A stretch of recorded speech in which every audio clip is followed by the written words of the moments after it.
Jésus est venu vous offrir l'abondance. Shalom bien-aimés dans le Seigneur.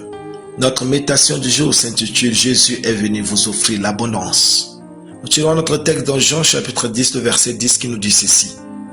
Le voleur ne vient que pour dérober, égorger et détruire. Moi je suis venu afin que les brebis aient la vie et qu'elles soient dans l'abondance. Alléluia. La raison pour laquelle plusieurs chrétiens quittent leur église, voire la foi chrétienne, quand ils commencent à avoir de l'argent est dû au fait qu'on leur a enseigné que Jésus est venu pour que nous allions seulement au ciel.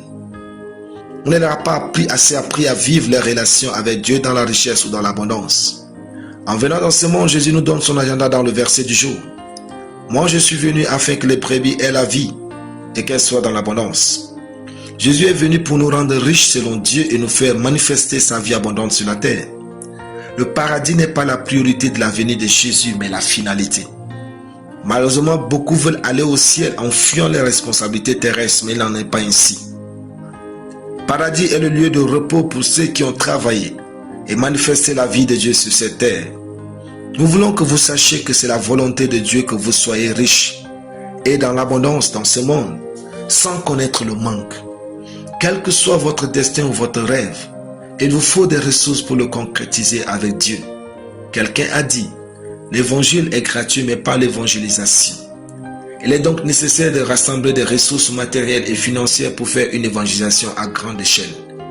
Nous voulons que vous preniez connaissance de la perspective divine, telle qu'exprimée dans sa parole concernant le poids que revêt la richesse, et que vous œuvriez à son acquisition. Même les apôtres savaient que la richesse ne faisait pas partie des doctrines du monde païen.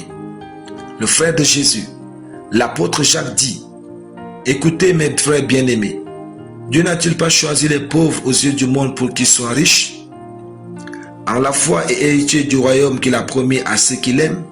Jacques 2,5. L'apôtre Paul dira, « Car vous connaissez la grâce de notre Seigneur Jésus, qui pour vous s'est fait pauvre de riche qu'il était, afin que par sa pauvreté vous fussiez enrichis. » 2 Corinthiens 8,9. Sachez que l'abondance et la richesse vont vous aider à soutenir l'œuvre de Dieu. Alléluia. Prions. Merci Père pour ta parole.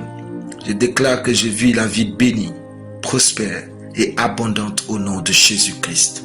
Amen. La lecture biblique en une année. Esther chapitre 4 à Esther chapitre 6. Soyez bénis. C'était le pain du ciel.